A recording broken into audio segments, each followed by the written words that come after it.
coming up. I think about Trinityville, I think about St. Thomas, and I thought, okay, what's the path gonna be? Because really and truly, I don't want to go back there. You know, I don't want to be settled there. I don't want to be settled in what it is that I've seen around me. I thought there must be a way to change the narrative of my past. You've got to surround yourself with people that you aspire to be. You know, you see someone. Hi everyone, so this week on the Trailblazers, I'm delighted to have Patricia Bogle. She is a Jamaican who now resides in the United Kingdom for over 20 years. But her story is so phenomenal because she grew up in St. Thomas. She left Jamaica with only 3 subjects as a youngster. But today she's on the path to her PhD. She's a healthcare expert, a radio host, a coach, a mentor, and so much more. You want to stay tuned for that inspiring and uplifting story. Some of our most prominent producer them in the industry tell Tony that he could not bust a female artist because failing is one thing. Failing publicly is a very hard thing. My father always said he was growing a prime minister. And I said I was holding my mouth, the lies were going, and I sat and I saw women on the TV just lying bluntly, just like that. Released the all media survey, and when they look at the name Ron Mouchette, 0, 0, 0. And then they send back to say that they apologize. The lady up there never put in the number. Seriously? In terms of help for like house cleaning. Yeah, my mom was a helper back then and stuff. To be honest, I was just excited. You know, to play for West Indies. I did it. I made my move into entrepreneurship at 40. What, last comments would you want to share with You have your core values, you do the right things, it'll fall in place for you. Hi, Patricia. It is a pleasure, or should I say, Pat? A pleasure to have you on the Trailblazers. And she's joining us all the way from the United Kingdom. Okay, hi Tamara, it's a pleasure and I am honored to be invited on your program also. Thank you so much for inviting me. I really appreciate it. You are welcome, and I know why you mentioned for joining you because she also is a radio host as well in the UK, so she has the experience of being on the other side of the camera. But thank you so much, Pat. She was highly recommended by my mom. Who has been blown away by Pat's story, and I felt like it was great to actually have you on the program to really share. And so let's jump into your story because you have quite an interesting story, Patricia. I mean, growing up, I understand, in rural Jamaica in St. Thomas, and then migrating to the United Kingdom, making a name for yourself pretty much. Let's start there, and we should mention to our viewers that today Patricia is in the healthcare sector in the UK. She was a director. She has served at different levels. She's actually on the path now to her PhD, has a master's. She's a radio host and so much more. So yeah, let me let you tell your story, starting from your journey from Jamaica to the UK.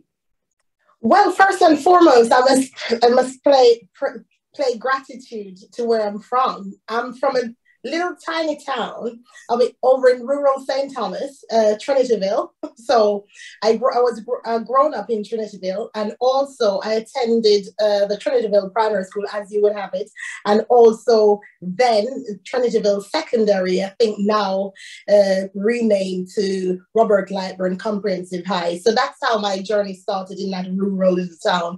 I didn't sort of knew that I would have been in the UK at this point in time doing whatever it is that I'm doing now, because to be honest, being brought up in such a tiny little place, you know how Jamaica is and stuff, and you're thinking, gosh, this is it, and you're going to school and you're thinking, how am I going to get out of here? Because everything that you see, there's nothing inspiring, there's nothing motivating to say, okay, then that's where I'm looking to.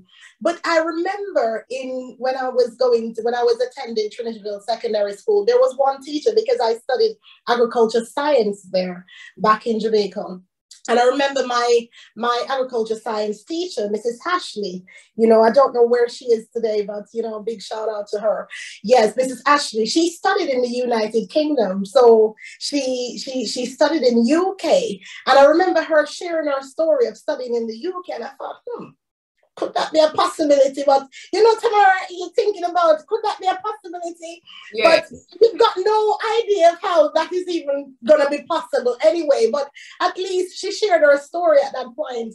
And, you know, it's from then I thought, okay, then what am I going to do after I've left high school? Because I didn't really go in high school. It was a struggle because it wasn't like I had a family who sort of like had it, you know, financially to support me and stuff like that. And I'm thinking there must be a way out. And I thought, you know what, I'm going to stick to the path of education. So I left Robert Lightburn and I went to Hart. I don't know if I think Hart Academy is still going on. It is still going on.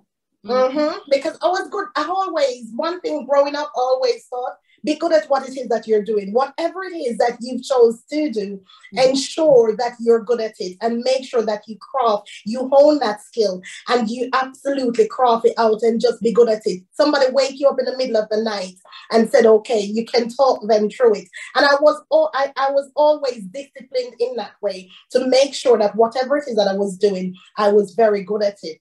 So in terms of agriculture, I represented my school with loads of gold medals at the Denby Agriculture Show. I don't know if those things are still going on. They still have Denby, actually. It's coming up soon. Okay. Yes. Yeah. So obviously Denby and stuff won gold medals and stuff from my school. And I thought, okay, I think Art Academy had started something in Clarendon. It was a school in Clarendon. I think it's called Ebony Park. And they did agriculture. And lo and behold, I think my agriculture teacher at that time, I think she was only doing part-time, but she was also working there, I think. And I thought, okay, I'm going to continue and pursue this thing because I like it. I enjoy it, you know, studying plants and all sorts. So I went to Ebony Park and then I thought, okay, I suddenly dawned on me that I've got some family in the UK that I've never met. Wouldn't it be a good opportunity? Wow. Yes, tomorrow. I thought it would be a good opportunity to reach out and said, look, because Art Academy is finishing now. Yes. And I think about Art and I think about Trinityville. I think about St.Thomas and I thought, okay, what's the path going to be? Because really and truly, I don't want to go back there. You know, I don't want to be settled there. I don't want to be settled in what it is that I've seen around me. I thought there must be a way to change the narrative of my past. Yeah. And lo and behold, I spoke to a family member, Tamara, and they were kind enough to say, look, I'll get you a ticket. And that was it. That was the start of the journey. That was the start. I appreciate you sharing that so authentically, even in terms of, you know, the love for agriculture and also your journey. But I do also understand, Pat, that, you know, in terms of your background, that it was even more difficult for you as a youngster because of the fact that you were raised without your father understanding your life. Yes. Tell us about that. Okay, so, you know, Jamaican, you know the baby mother thing, and you know how there's always this struggle. So obviously, I think something transpired between my mom and, you know, my dad, other partner that he was probably seeing at the time, because I have a brother on the father's side. And for whatever reason, Tamara, it just sounded like my mother went through such a struggle and such a fight, you know, and even within our own home, you know, not wanting me around. You know, I think my grandparents at that time, because, you know, back in the days and stuff like that, were saying to her that I can't stay there and stuff. So that's how I ended up going to live with who I now call, may God rest her soul, on kids. I was actually brought up with another far distance family member who I sort of like embrace as, you know, she's my mom. I was brought up with her. So my mindset, the things that I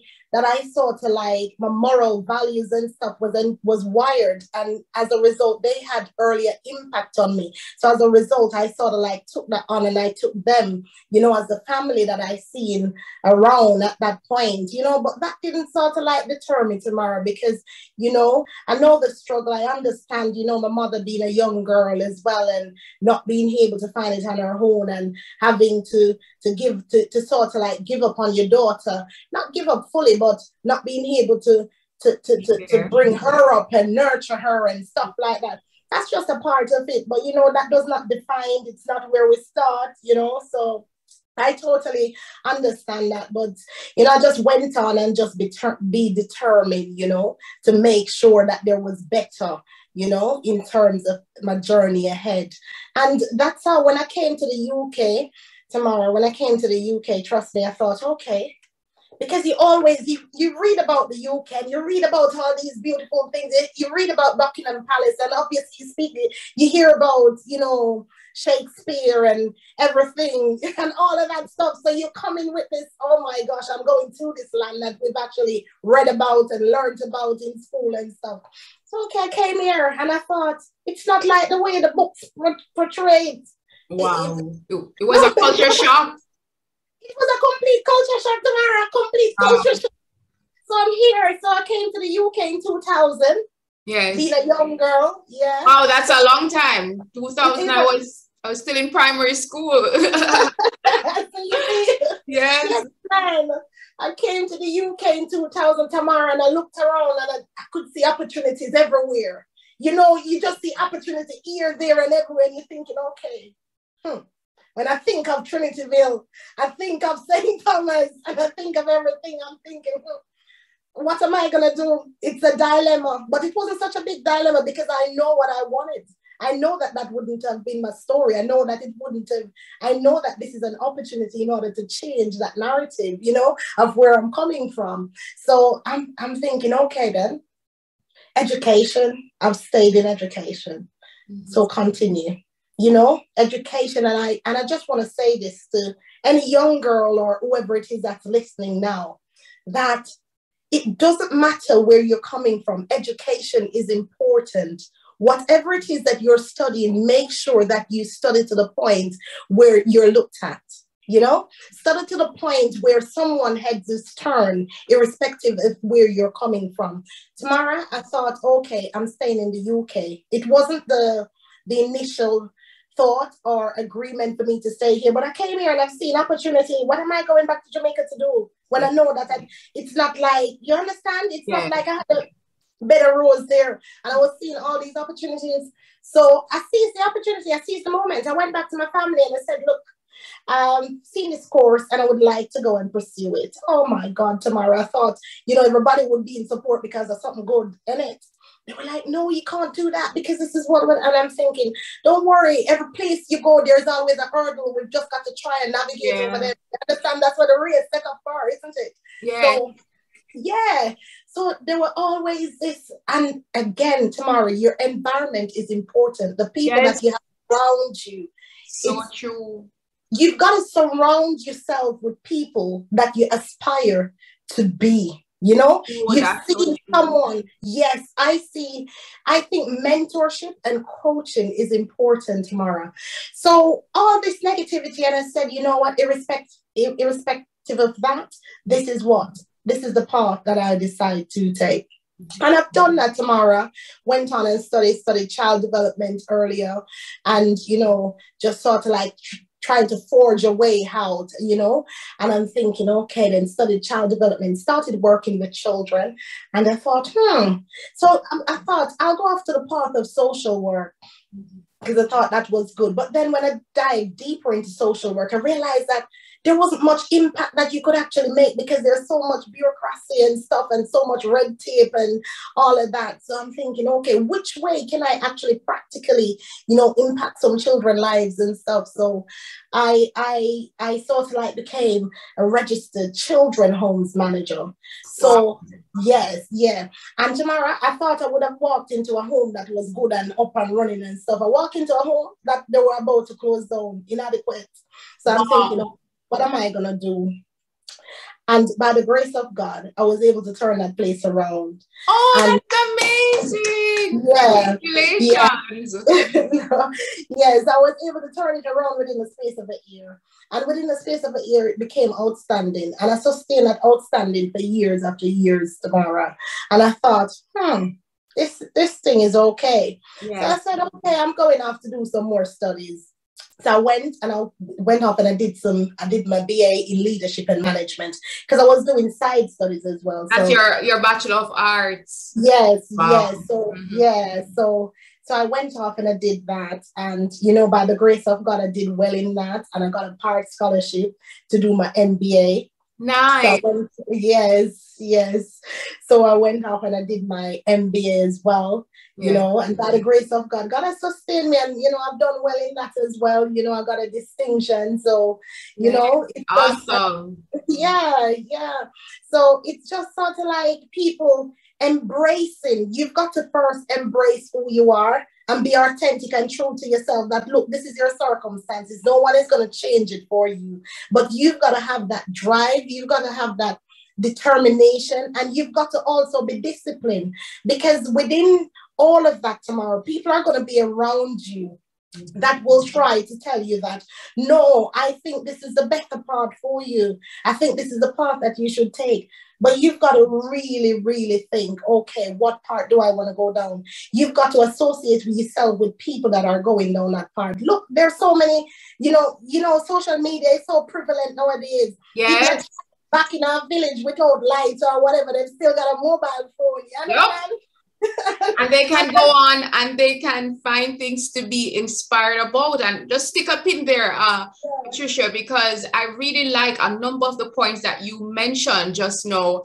And I mean, even to put your story into a greater context, because as Pat mentioned, the fact that she migrated from St. Thomas to the UK and, managed to carve out a name for herself, making a name for herself.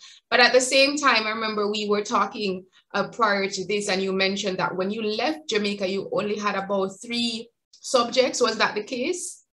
Yes, Tamara. I didn't even, I think at that time, because now it's not CXC that they do, isn't it? No, we still have CXC. You still have CXC? Yeah. Yeah, so I've only left school with 3 CXCs. Yeah, and it's not the major CXCs that you would have thought that, okay, I think one was in agriculture science, because obviously that was my craft. Yeah. And also English. And I think a social studies, that's it. Wow.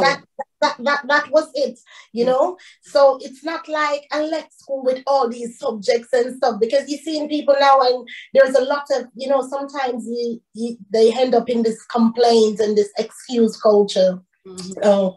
The reason why I couldn't do this is because, the teacher told me this, or my mother told me this, or so-and-so told me this. Mm-hmm. And it's not about what anyone is telling you. It's about what it is that you want to do.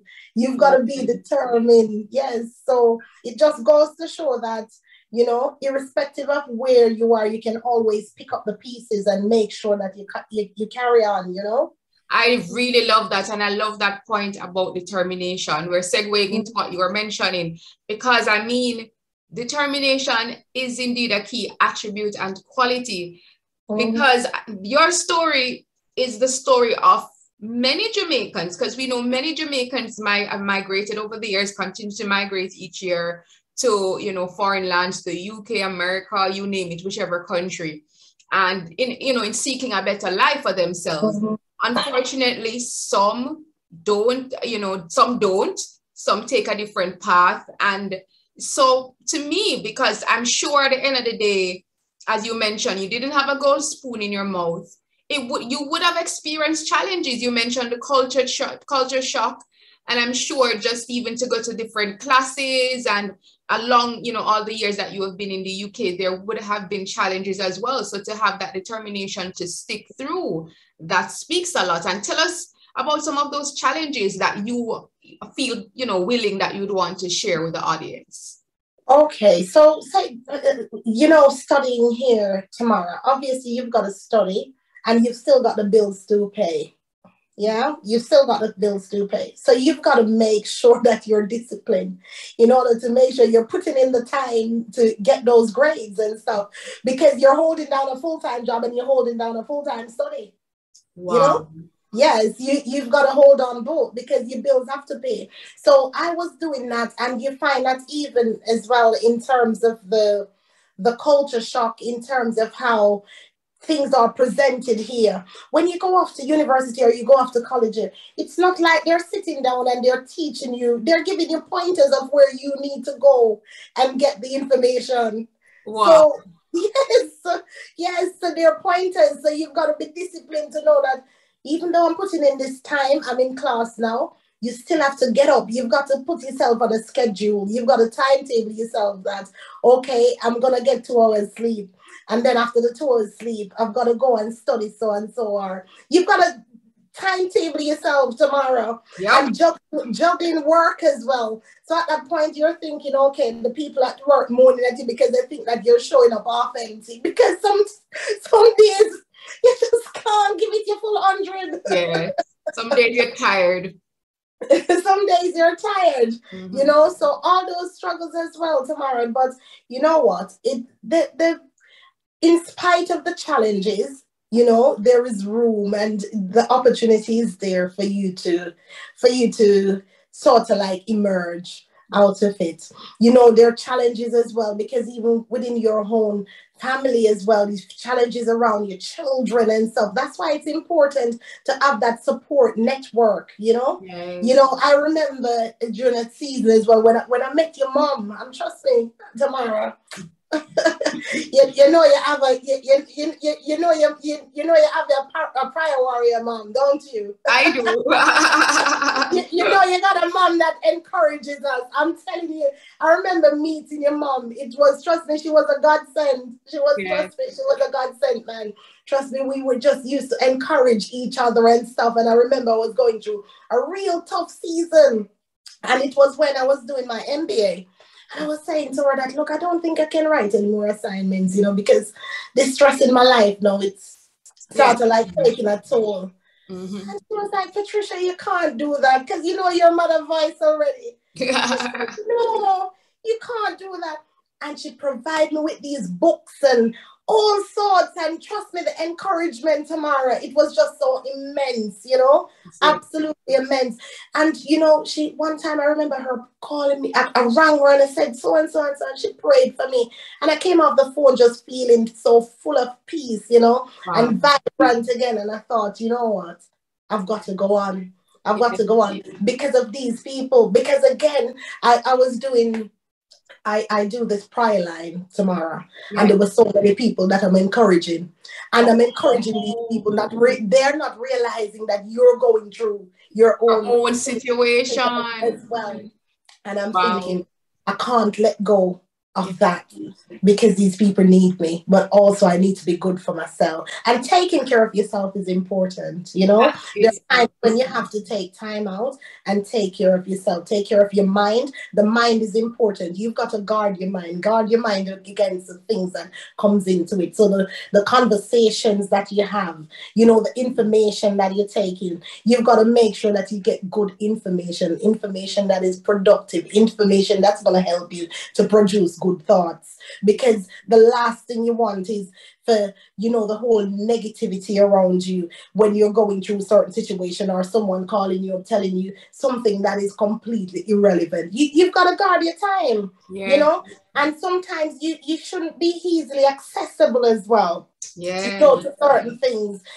So you've got to be mindful of that as well. Don't be too accessible to certain things. You've got to make sure that you're streamlining what's coming on, what motive, what part of my life you're coming to add to, because we're not doing subtracts over here, you know. I love it.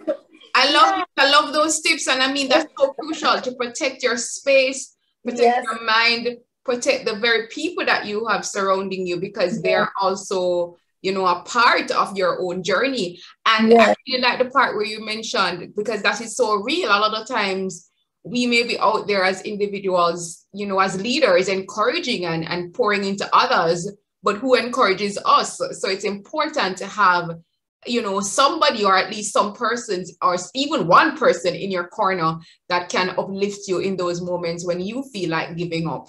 So, I mean, you seem to definitely, I mean, you definitely are a spiritual person. So again, in terms of protecting your space, so you're not as always accessible to any and any person, how do you do that without coming off as being like, you know, standoffish then?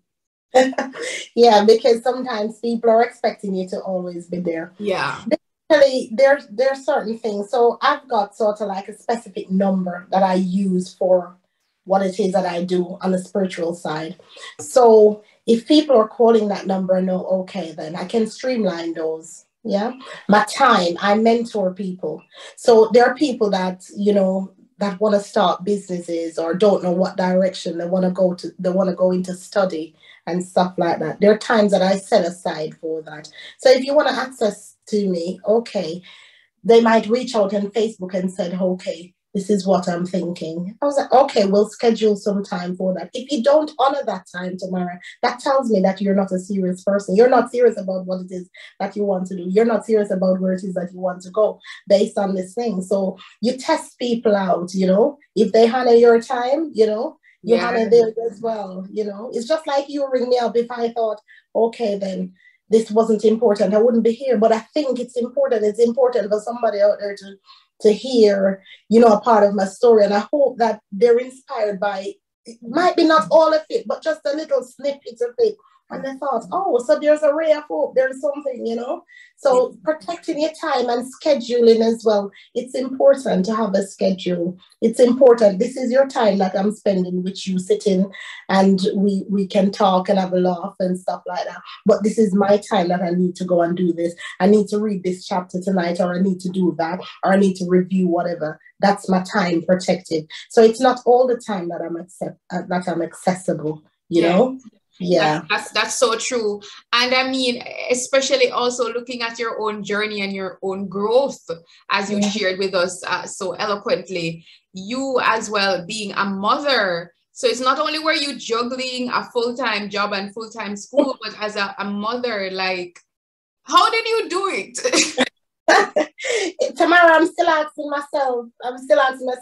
To be honest with you, Tamara, my first daughter didn't grow up here in the UK with me. She only joined at 18. Okay. And that was all sort of like thought out as well, that's what was going to happen. But I had my son here, and trust me, childcare here, it's not like you have Auntie Jane across the, you know, across the store. I'm running down to Martin today. So, oh, Miss Jane, can you stay with so-and-so? No, it's not that here. Wow. It's not that here at all. Tamara, it is expensive, and sometimes it can be very time consuming because things are done here slightly different. You know, someone looking after your child, their class as a carer, even if that's a family member. Oh, wow. That's a culture shock. Yeah. Wow. Wow, that's interesting. Yeah. Yeah. So it's not like you can just take up your kids and leave them anywhere and stuff like that. So, you know, all of that as well, you've got to take into consideration as well when you do have children, that it is completely different. You've got to show up. You've got to show up to parents' evening. You got to show up to the sports day. You've got to show up to the little skits that's going on, also the football game and stuff like that, isn't it? You've got to show up. So it's completely different. In Jamaica, you find that it's more of a community, you know, and you've got that wider community, you know. And luckily for me, you know, when I had my son here, I have my sister here as well. So she was able to help out in some form as well. But trust me, it was mainly nursery and stuff like that when it needs be. And that can be very costly, trust me. I don't know what it's like in Jamaica, but paying childcare costs is like paying a mortgage or 2 mortgages together. Wow. Even from an early age. Wow. Yes.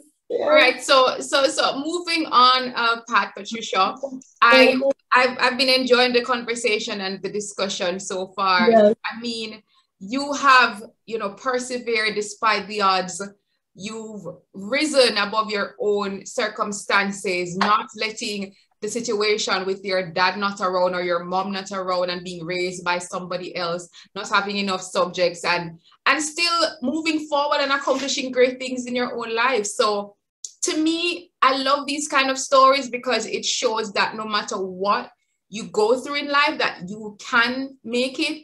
And so I want you to share with others who are listening or who are watching, why is it so crucial to push forward no matter what they're going through? Oh, dear. Well, Tamara, to be honest with you, right, in terms of pushing forward, irrespective of what it is that you're going through, from an early age, I realize it's not the circumstances in which you were born that will determine the latter part of your end, you know? And I can take even from a biblical perspective. Jesus was born where? In a manger somewhere with the animals and stuff. And look what he went on to do. So you can't let the circumstances in which you're surrounded, because those circumstances was not determined by you. It's not what you would have liked or you would have wanted. You've got to accept things for what they are. However, out of that acceptance, you yourself craft what it is that I would like to take away from here. I feel that reflection is very important. There is no way you can go through life without reflecting. Okay, the first part of my life, what did that mean? Be intentional about what it is that you're doing. Okay, what it is, why is it? Question things, the what, the why, the whens, you know? And reflect on it and take the good bits, the bits that you see that didn't work out so well. Interrogate that, because it's information. It's telling you something, why it didn't work well, and try and move away from those things or find different solutions. I'm more solution driven. I'm more focused. I try to be a positive person, you know, rather than looking for excuses, because sometimes I find, you see all sorts of different people and they're making all sorts of different excuses. Like, come on now, what are you talking about? You know, some of the children that I usually work with here on a ground level, I use my story from back home to say to them, look what you've got. And they're like, really? Yes. And as a result of that, you see change. Yeah. So my leaving point with anyone with the viewers that are listening or going to be watching this is that don't give up on yourself. Do not give up on yourself. Continue to work on yourself. It is important. Just like how we sit down and make New Year's resolution. Make resolutions that this attitude within me, I'm going to change that. I'm going to fix that. Because sometimes our attitude isn't right tomorrow. Our attitude and our character, it's not right. We get an opportunity, and as a result of how we are in ourselves, whether or not that's showing up, whether or not it's going there, and all you can find is negative. You can never find anything that is positive. Come on now. You're going to drain the life out of people. They're not going to want to be around you. And even if they want to be around you for a short time, it won't be for a long period of time. It will only be for a short time, because there's only so much. You know, if you keep taking from the same bucket, one day, if you don't keep filling it, it's going to be empty, isn't it? Gonna be empty. So I just want to encourage someone that is coming from perhaps a rural background. Look, I'm from Trinityville. Tamara, I hope you show them Trinityville. And I hope you show them my school, Robert Lightburn, yeah? So, and we can do it. You can come out of it, man. Just change your mindset. You don't have to accept what it is that you see. You don't have to accept your environment. Change your environment. Be determined about where you want to be and the people you want to be around. And if people are around you who feel that they do not fit into that, because sometimes people think it's you excluding them, you know, but it's your circumstances that naturally exclude them. It's not you. It's because you've changed your mind. And that's okay too. Mm-hmm. You know, you've got to accept that, you know. So that's my thing. That's your thing, and that is great. I love it. Thank you so much. It was indeed a pleasure to have Patricia Bogle, Miss Pat, as I would call her. You know, yes. The respect is due there, and it's just phenomenal just hearing just a part of your story, because as we mentioned, it's so much more. But just hearing that part, very inspiring, very uplifting, and just continue to do amazing things. All that you're doing, keep at it and continue to blaze your trail. We are proud of you representing in the United Kingdom. Thank you so much, Tamara, and it's a pleasure being here as well. And thank you for all the beautiful stories that you keep. Trust me, there every week I keep looking out for them. When you don't post, trust me, I'm not pleased, Tamara. So just keep doing what you're doing. I love your thing. I love the fact that you're celebrating us, even there and abroad as well. Thank you so much. Thank you. Much respect. Thank you so much. Hey everyone, I am Tamara McKayle, television and radio presenter, producer, communication specialist, and of course producer and host of the Trailblazers series. And I'm inviting you, yes you, to join the family. All you have to do is just click that subscribe button right below. Make sure you hit that notification bell so you are alerted as to when we have new episodes. And then join us for our weekly inspiring episodes to not only lift your spirits, but give you the tools, the keys, and the strategies that you need so that you can walk in your purpose and blaze your trail. Thank you for watching.